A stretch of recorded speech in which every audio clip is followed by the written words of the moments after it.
पटेल साहब।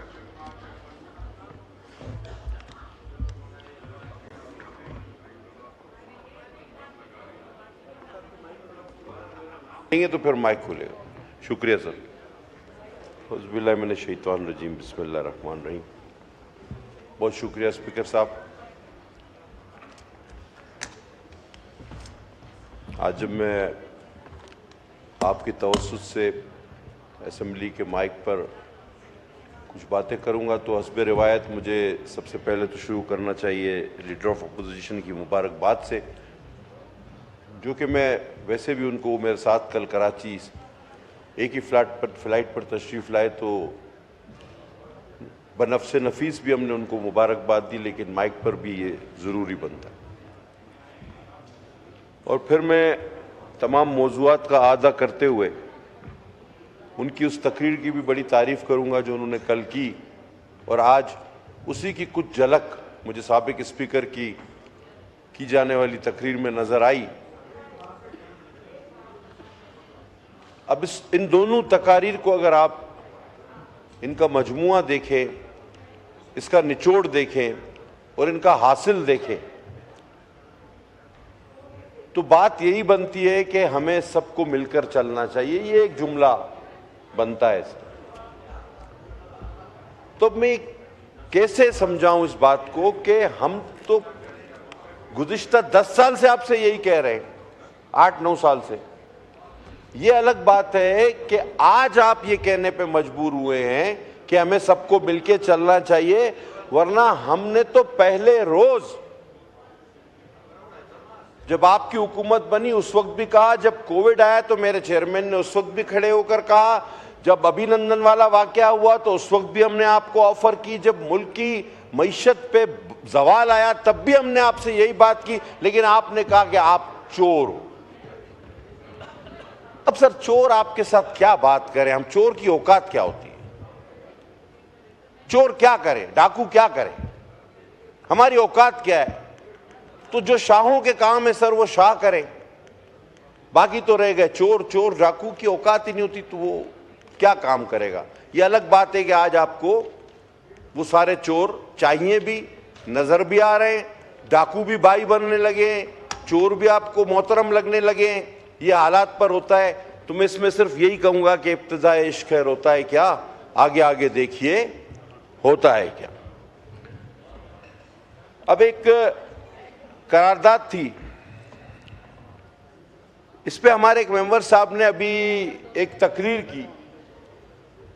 मुझे नहीं समझ आता कि मैं इनकी बात पे यकीन करूं या इसी पार्टी के एक एमएनए जो कि शहर कराची के नायब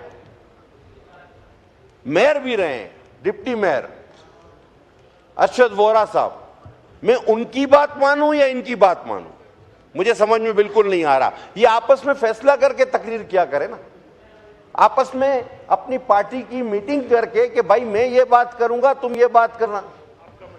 अभी अगर मैं अरशद वोरा साहब की तकरीर को सही मानता हूं तो मुझे इंसाफ की तकरीर बिल्कुल गलत लगती है, और अगर इंसाफ की तकरीर को बिल्कुल ठीक मानता हूं तो फिर कल अरशद वोरा साहब गलत बात कर रहे थे। वो कह रहे थे मैं खराज तहसीन पेश करता हूं फायर ब्रिगेड को जिन्होंने बर वक्त कार्रवाई की। वो कह रहे थे मैं खराज तहसीन पेश करता हूं वाटर बोर्ड को जिन्होंने इतने इतने इतने टाइम में ये काम किया, ट्रैफिक के मसाइल, उन्होंने तो सारा इस हादसे को। सर हम सबको इंतहाई अफसोस है, हम सबको इंतहाई अफसोस है कि इतनी कीमती जानें जाया हुई और करोड़ोंपति एक दिन में बेचारे सड़क पर आ गए। अब आप कहते हैं जिम्मेदारी, आइए अब शुरू करते हैं जिम्मेदारी। क्या 1947 में कराची यही था? The answer is no. अब आए जिम्मेदारी पे चलते शुरू करते हैं। कराची का पहला मेयर मैं तालिब इल्म था, अब्दुल सत्तार अफगानी 2 बार 5-5 साल मेयर बना, 10 साल जमाते इस्लामी कराची पे राज करती है, 10 साल। उसके बाद आगे बढ़े, लिसानी बुनियादों पे तकसीम की गई, जमातें बनी, कत्लो गरी के बाजार गर्म हुए। मेयर जो आज बार बार मासूमियत का इजहार करते हुए खिताब कर रहे थे, वही साहब बने 10 साल। बाबूभाई, हम तो बाबूभाई कहते हैं प्यार से उन्हें, हमें बड़ा प्यार है उनसे। और वो तकरीर ऐसे करते हैं जैसे कि वो कराची या पाकिस्तान में आए हुए उन्हें हफ्ता हुआ हो, और वो बड़े हैरान है इस मुल्क और शहर को देख के, जबकि हकीकत यह कि वो 10 साल वही आदमी कराची का मेयर रहा है। अब 10 और 10 हो गए 20। अब आगे चले, आइए, अब फिर आगे जनाब, फिर जमाते इस्लामी, नेमतुल्लाह खान। आज जमाते इस्लामी सदका लेती है, चंदा लेती है, फितरा लेती है, खाले तो सारे ही उतारते, वो खाले भी लेती है, और सारे पैसे कराची पे बैनर पोस्टर लगाने पे खर्च कर देती है। कहती है निजाम बदल दो। अरे क्या हम कहते हैं भाई ये काम ही बदल दो, ये काम ही गलत है। अब 25 साल हो गए नेमतुल्लाह साहब को मिला के, अब और 5 साल चले। कौन था? हमारे इसी जमात के इंतहाई मोहतरम वफाकी वजीर साहब, वो मेयर कराची थे। फिर कौन था? एक और भाई जो मेरे साथ एक नाजायज केस में बंद भी हुए, वसीम अख्तर साहब, 5 साल वो थे। तो 35 साल, कितने? 35 साल इन दो जमातों ने, जमात इस्लामी और एमक्यूएम, अब एमक्यूएम को आप जो भी बना लें, मुत्तहिदा कौमी मूवमेंट, महाजर कौमी मूवमेंट, मुझे क्यों मारते हो, मैं क्यों मतलब जो बना लें, और फिर लंदन, फिर पीराबाद, फिर हैदराबाद, फिर बहादुराबाद, फिर पता नहीं क्या कुछ। लेकिन 35 साल इन दो जमातों ने कराची को इस हाल पे पहुंचाया। अब इसमें अगर किसी को कोई इनकार है कि 35 साल इन्होंने हुकूमत नहीं की कराची पे, या कराची इस हाल में इस 35 साल के बाद नहीं पहुंचा, तो हर जगह, हर वक्त, हर मनाजरे को मैं तैयार हूं। इतने सानेहात का जिक्र किया, आग यहां लगी इतने लोग मरे, आग यहां लगी इतने लोग मरे, आग यहां लगी इतने लोग मरे। मुझे ये बताया जाए कि कराची में आग लगने का सबसे बड़ा सानिया कौन सा था? जिक्र ही कोई नहीं। 360। अब आप बताएं कि ये भूल गए थे या जानबूझ के जिक्र करना नहीं चाह रहे थे, या चोर की दाढ़ी में तिनका था? अब इन तीनों चीजों के अलावा तो कुछ हो नहीं सकता। अब आइए जनाब गुल प्लाजा पे, फिर कहूंगा जिनका नुकसान हुआ हम उनके साथ भी खड़े हैं, और ये पहली बार नहीं, पूरा पाकिस्तान गवाह हो ना हो, कराची गवाह है कि इससे पहले टिम्बर मार्केट में लगने वाली आग, जिस तरह हुकूमत सिंध ने फुल कंपनसेट किया, पाकिस्तान की तारीख में ऐसी मिसाल कहीं नहीं। और इस तरह के कई वाकयात हैं, मैं वाकये के तफसील में नहीं जाना चाहता। मैं नहीं चाहता कि जिस तरह अभी हुआ कि पिक एंड चूज, मैं गुल प्लाजा का तो जिक्र करूं, फैक्ट्री का बल्दिया की ना करूं, नहीं, मैं सबका जिक्र करना चाहता हूं। मेरी मैं ना चोर हूं, ना मेरी दाढ़ी है, और ना मेरा उसमें तिनका है। अब आइए जनाब, आप कहते हैं कराची वफाक को इतना, आप ये क्यों नहीं कहते कि सिंध वफाक को 65% देता है? आपने अल्ताफ हुसैन को तो धकेल दिया, उसे बुरा बना दिया, लेकिन उसके फलसफे पर आप आज भी अमल पैरा हैं। उसने तकसीम की सियासत की, उसने 30 साल कत्लो गारत कराई कराची में। आज अब खुद प्रेस कॉन्फ्रेंसेस में गालियां बक रहे हैं उसको। खुद आप कह रहे हैं कि नौजवान नस्ल को तबाह कर दिया उसने, लेकिन नफरत की सियासत और फलसफे अल्ताफ से आप आज भी अलग नहीं हुए।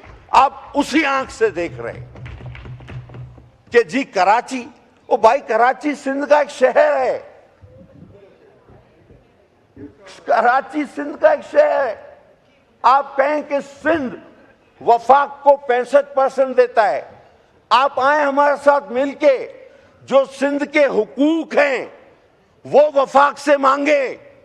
आप आए हमारे साथ मिलकर जद्दोजहद करें कि जो वफाक सिंध के साथ सोतेरी माँ वाला सुलूक करता है, तो आप भी सिंध में रहते हैं, मैं भी सिंध में रहता हूं, आए हम मिलके सिंध की जंग लड़े। नहीं, आप ये कभी नहीं करेंगे।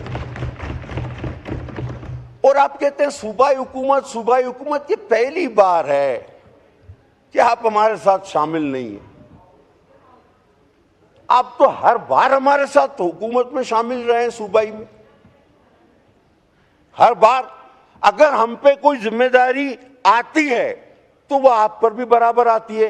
अब आपको सर मैं वो दिलचस्प बात बताऊंगा जो इस ऐवान के लिए भी शायद नई होगी। ये गुल प्लाजा एक मंजिल इमारत थी, एक मंजिल। उस वक्त हमारा मेयर भी नहीं था और सिंध बिल्डिंग कंट्रोल अथॉरिटी भी नहीं थी। अल्ताफ हुसैन का गनमैन गार्ड, हिस्ट्री बता रहा हूं आपको ऐवान में, गोगा, उसका नाम था शुएब गोगा। वो टीवी पर भी आकर इंटरव्यू दे चुका है। ये एक मंजिला इमारत को जबरन उसने 2 मंजिला, फिर 3 मंजिला, फिर 4 मंजिला, फिर बेसमेंट खत्म करके गोडाउन बनाए। एक दुकान को 2 में तकसीम किया, छोटी छोटी दुकानें बनाई, चलने का रास्ता नहीं। ये सब उस दौर में हुआ जब हम ना मेयर थे, ना हम सिंध गवर्नमेंट में थे। सब कुछ किसी और के हवाले था। 100 आदमी रोजाना इशारे पे कत्ल हो जाता था। शाम को पूछा जाता था स्कोर कितना हुआ है। ये उस वक्त बना है। ये गुल प्लाजा उस दौर की निशानी है जो आज आपको आईना दिखा रहा है कि तुमने मेरे साथ क्या किया है। आज जो वहां मेरे मासूम 60 या 70 अफराद उस मलबे में दबे हुए हैं, उनकी रूहें बद्दुआ दे रही हैं उस वक्त आपको कि जब वो कराची के कातिल गलियों में दंदनाते फिरते थे और इस तरह के नाजायज प्रोजेक्ट बनवाते थे जिससे कोई ना बाहर निकल सकता है इमरजेंसी में, ना अंदर दाखिल हो सकता है। आज भी ऐसी कई इमारतें और भी मौजूद हैं और अगर आप उनके बनने का टाइम, सन और साल देखें तो आपको पता चल जाएगा कब कौन कहां किस कुर्सी पे बैठा था। कहां से आई ये चाइना कटिंग? कराची की इम्यूनिटी कहां गई? किसने बेची? पार्क ग्राउंड हमारे किसने खत्म किए? प्लाटिंग किसने की नाजायज? सुप्रीम कोर्ट में मौजूद है ये। अच्छा, क्योंकि जब मैंने कहा ना कि ये 2 जमातें, जमात इस्लामी और एमक्यूएम, ये एक दूसरे के कामों को अच्छी तरह जानते हैं, तो यही सुप्रीम कोर्ट में भी जमात इस्लामी गई हुई है कि जी ये चाइना कटिंग करते थे और उन्होंने बहुत हद तक ये साबित भी कर दिया है। और इनका मौकफ है कि नहीं जी ये जमात इस्लामी करती थी। हमारा इसमें कोई जिक्र नहीं। अब 35-36 साल के बाद आज जब पहली बार कराची में पाकिस्तान पीपल्स पार्टी को मैंडेट मिला, और हैरानगी की बात है कि जो लोग कहते हैं कराची हमारा, इन्होंने बल्दियाती इलेक्शन का बाइकाट के डर से कि हमारा काउंसलर भी नहीं जीतेगा। ये खौफ का आलम था। हमने मिन्नतें की, खौफ का आलम था। हमने मिन्नतें की कि बल्दियात के इलेक्शन में हिस्सा लो, हालांकि हमारे आप खिलाफ हो, लेकिन खुदा के वास्ते आओ। मैं नाम नहीं लेना चाहता, हमारे हमें मीटिंग में उस शख्स ने कहा भाई हमें बख्श दो, इलेक्शन या तो पोस्टपोन कर दो या खुदा के वास्ते हमें इलेक्शन में मत ले आओ, हमारी पोजीशन ऐसी हो गई हम एक काउंसलर नहीं जीत सकते। ज्यादा बात होगी तो फिर मैं नाम भी ले लूंगा, सब कुछ बता दूंगा।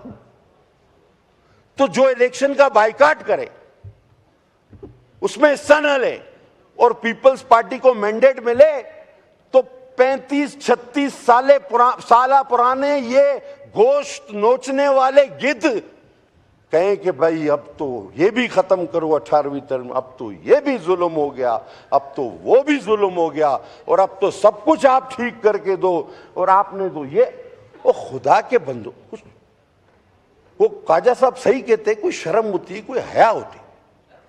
सिलेबस में भी ख्वाजा साहब को आ गई। आप देखें कि आपने, अच्छा आपको इतने कवानीन मंजूर कराने थे, आप हर हुकूमत में रहे, आपके अपने लीडर की प्रेस कॉन्फ्रेंस है जिसमें वो अल्ताफ हुसैन को गालियां बक रहे हैं। वो क्या कह रहे हैं सुन तो लें कि जब आप हुकूमतों से बार्गेनिंग की पोजीशन में होते थे, जब आप इस पोजीशन में होते थे कि जिस तरफ जाएं उसकी हुकूमत बने, आपने क्यों ये कवानीन पास नहीं कराए? उसने खुद इस बात का इकरार किया कि हम खाने कमाने और लूटने में लगे हुए थे। हमने मुहाजिर कौम को 100 साल पीछे धकेला, खुद आपने इतराफ किया है। मैं कोई बात खुद से नहीं कर रहा, मैं एक प्रेस कॉन्फ्रेंस उठा के आपको दिखा रहा हूं आईने की तरह। मैं यहां पर की गई डिप्टी मेयर की तकरीर उठाकर दिखा रहा हूं आपको आईने की तरह। और एक तीसरी चीज मैंने आपको याद दिला दी, सानेहात का जिक्र आपने किया, सानेहात हादसात का जिक्र आपने किया। इतने बड़े सानेह का जो जंजीर दरवाजे पे ताला लगाकर 360 लोग मरे, सामने लोग देखते रहे वो जलते हुए मरे, किसी को मदद नहीं करने दी गई। और जब सब मर गए तो नीचे कैंप लगा दिया, उसका आपने जिक्र ही नहीं किया। और उसमें सजाए मौत किसको हुई, जरा उसका भी नाम लेना। सेक्टर इंचार्ज एमक्यूएम, क्यों नहीं कहते आप? उस साने का नाम क्यों नहीं लेते? हर सानिया गिनवाया ना आप। तारीख कराची पे एक सेमिनार रखे, वो हमारी बच्ची बुशरा जो हादसे का शिकार हुई, उससे लेके आज तक कि कराची में किसका क्या रोल रहा है। और मैं ये भी बता दूं कि अब कराची आपके हाथ में नहीं, अब आप कराची के दावेदार न बने। अल्हम्दुलिल्लाह अब हमारे पास कराची आया है, जादू की छड़ी हमारे पास भी नहीं। मैंने गुल प्लाजा का भी बताया किसने कब और कैसे बनाया, और इस तरह की दूसरी इमारतें, उसमें भी ये हादसात होने के पूरे चांस है। हमदर्दी है हमें उन लोगों के साथ, हम उन्हें कंपनसेट भी हम करेंगे। गलती आपकी है, बिल्डिंग आपने बनाई, अब कहते फायर। आपको पता है सर, केएमसी के फायर स्टेशन के अमलों में से 200 से ज्यादा टारगेट किलर पकड़े, जो तनख्वाह फायर टेंडर की लेते थे लेकिन करते थे टारगेट किलिंग। मैं जितनी तफसील में जाऊंगा शायद तलखी में चला जाऊं। मैं और महकमों की बात नहीं करता, मैं कहता हूं कि देखें, आप और हम एक जगह रहते हैं, हमारी गलियां, हमारी सड़कें, हमारे मसाइल साझे हैं। आप कहते हैं कराची में गटर में बच्चा गिर गया, इंतहाई अफसोस की बात है, बहुत अफसोस की बात है। आप मुझे ये बताएं कि वो किस टाउन और किस यूसी में गिरा। अब अगर कराची की हर गली के अंदर ढक्कन लगाने का काम भी मेयर का है, तो मैं समझता हूं वो मेयर इंसान नहीं जिन हो सकता है। खुद आप कहते हो 3 करोड़, मैं कहता हूं 3.5 करोड़ का शहर है कराची। और वो बच्चा जहां गिरा वो टाउन भी जमात इस्लामी का, वो यूसी चेयरमैन भी जमात इस्लामी का। अब वो गली में बच्चा गिरा तो कसूर पीपल्स पार्टी का। थोड़ा सा तहकीक तो कर ले, क्योंकि आपको तनकीद हम पे करनी है। अब मैं अपने क्लोजिंग की तरफ आते हुए सिर्फ एक बात करना चाहूंगा। बहुत हो चुका ये एक दूसरे पे इल्जाम तराशी, किसी मसले का हल नहीं।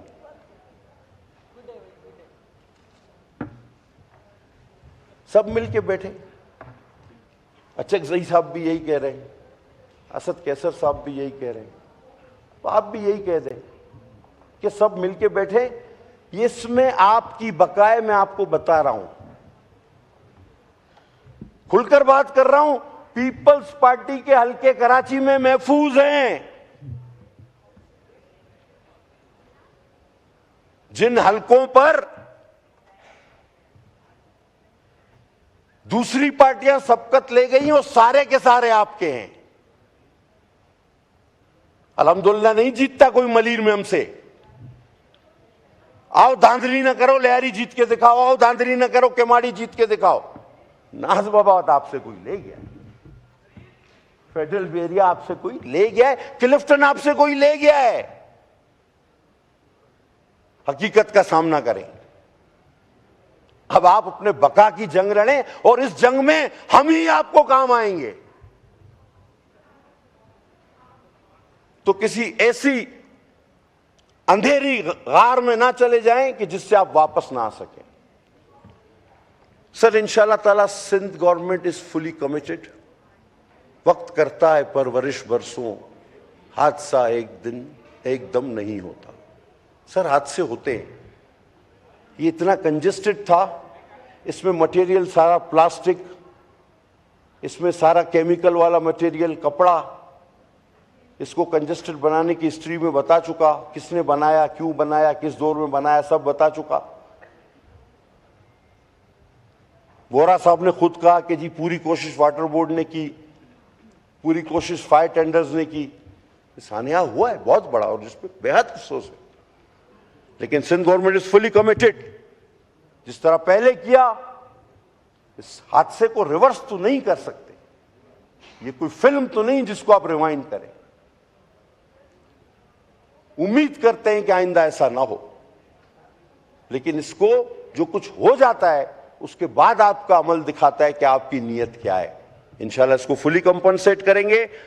और ये दरखास्त है कि कराची पर बात करने से पहले तारीख कराची भी पढ़ लिया करें और कराची किन किन मराइल से गुजरा और क्यों गुजरा ये भी देख लिया करें। बहुत शुक्रिया, बड़ी मेहरबानी। शुक्रिया।